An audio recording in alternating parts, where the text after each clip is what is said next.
Welcome back to Director's Choice. There are some television characters whose legacies reach well beyond the TV screen. These are the Tony Sopranos, Jerry Seinfelds, and Leslie Knopes of the television industry. You rainbow-infused space unicorn. But the one character who arguably trumps all of the most renowned TV personas is Michael Scott. Just seeing his face can instantly transport us back to so many legendary TV moments. The worst thing about prison was the Dementors. I burned my foot very badly on my Foreman grill, and I now need someone to come. I feel very blessed. But the Michael Scott we see in these clips is a pretty different character from the Michael Scott we were introduced to in the first season of The Office. Within the very first episode of the show, we watched Michael display a complete lack of competence, make multiple sexist comments, continuously laugh at his own jokes, and even bring a woman to tears.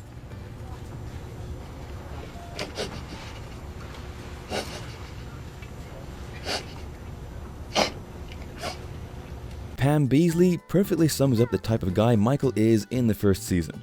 You're a jerk! Today, we will take a look at how and why Michael Scott character got from here to here.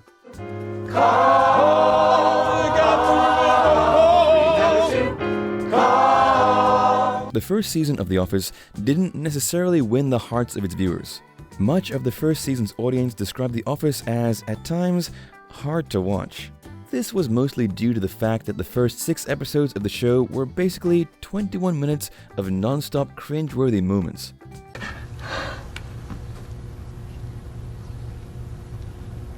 The character who was ultimately responsible for a majority of these moments that made audiences feel like they were watching a bad car crash was none other than the main man, Michael Scott.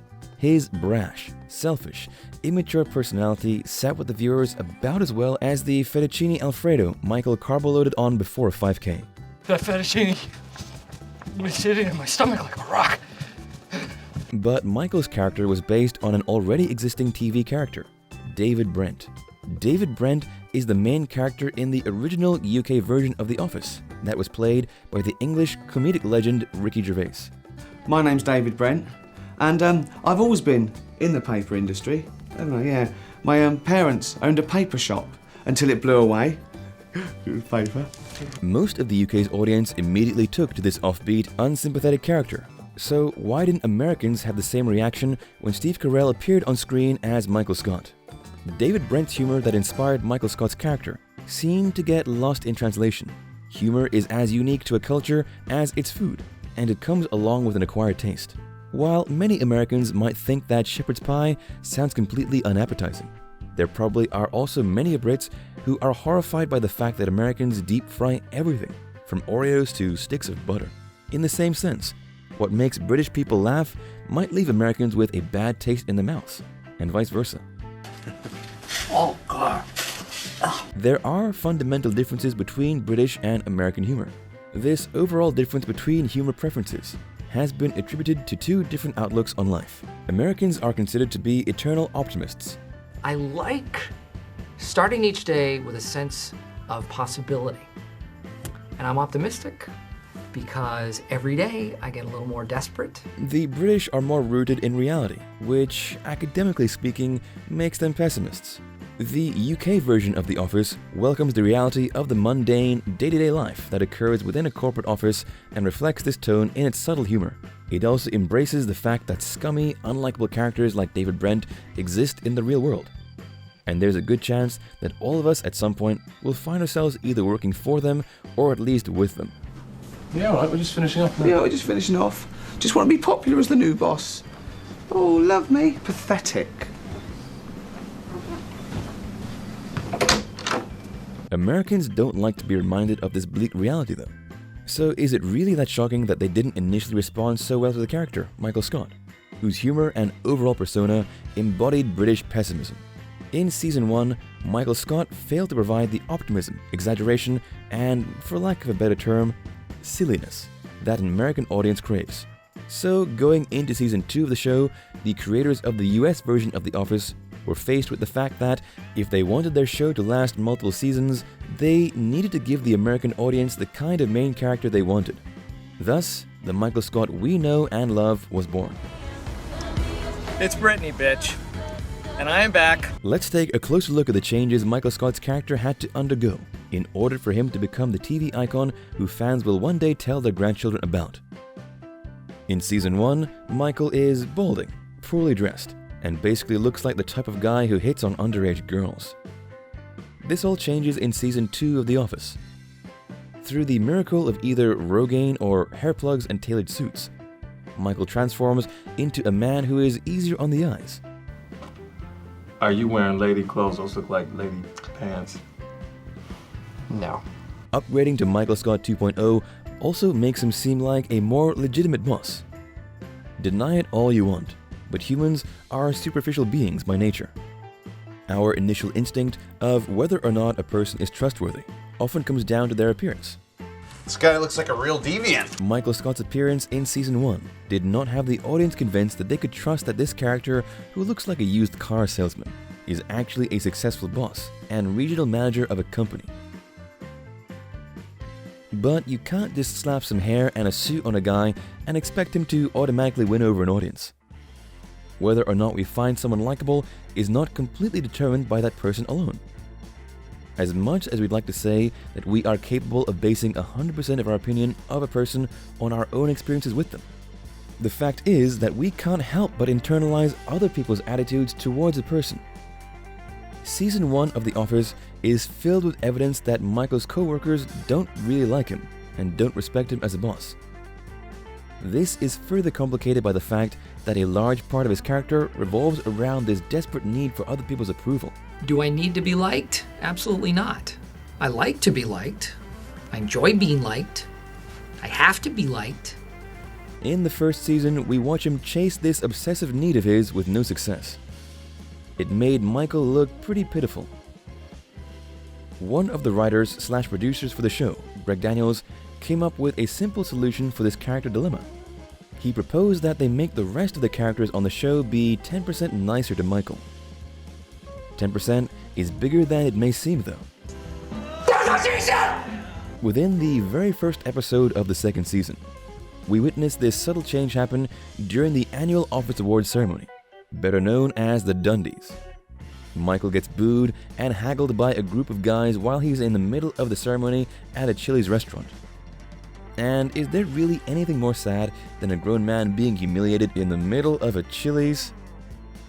Right as he's about to call it quits, Pam cheers him on. Dundies! Dundies! Dundies! Dundies! Dundies! Dundies! All right, okay, all right, we'll keep it rolling. Everyone in the office is fully aware that the Dundies ceremony is mostly a ploy for Michael to fulfill his incessant need to feel important and adored. The Dundies are kind of like a kid's birthday party, and you go, and there's really nothing for you to do there, but the kid's having a really good time, so you're kind of there. That's kind of what it's like. But Pam recognizes how much this event that so many of her coworkers roll their eyes over means to Michael. She embraces and encourages his enthusiasm, which in effect makes the audience do the same. From then on, it becomes easier for viewers to swallow the idea that Michael is a good boss and a good person overall.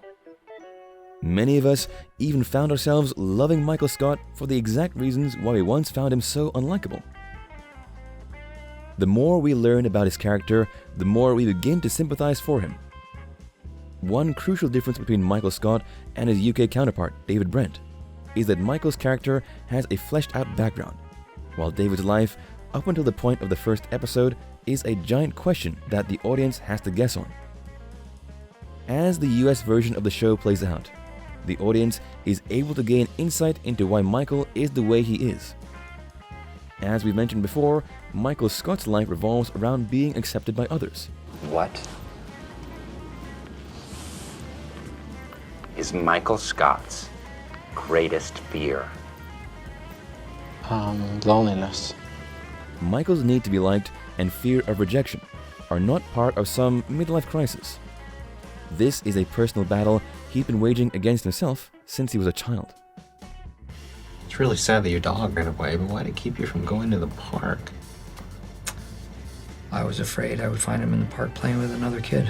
Why? I guess that's why I thought he ran away in the first place, to find a kid he liked better. His whole mindset often seems pretty irrational, but all great characters have a why behind their thinking and behaviors.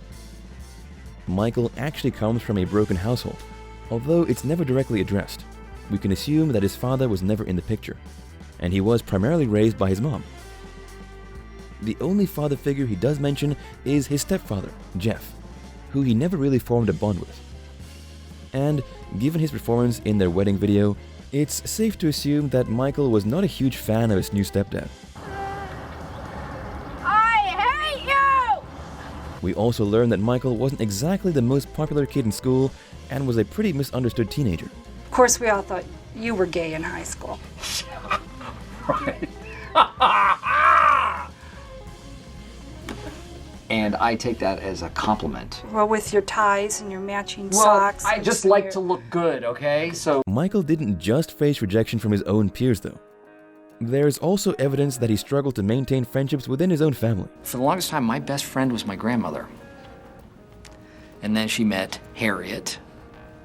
And now she thinks she's better than everybody. Michael feels that his greatest purpose in life is to form bonds with people. He even at one point says that the reason why he got into sales was to form relationships. The fact that everyone can smell his desperation from a mile away often gets in the way of this goal. But behind this grown man's desperation is a kid. What do you want to be when you grow up? I want to be married and have 100 kids so I can have 100 friends and no one can say no to being my friend. The more we take this kid into consideration, the more we sympathize for the man Michael Scott is. If given the opportunity, any true fan of The Office will talk your ear off about moments when Michael made them cringe, laugh, or tear up.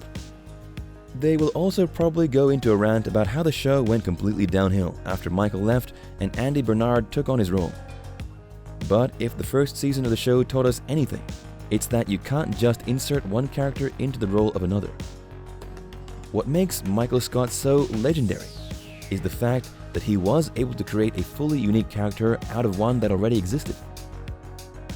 Thanks to the producers and writers' willingness to break the character mold they were given, there will never be another Michael Scott.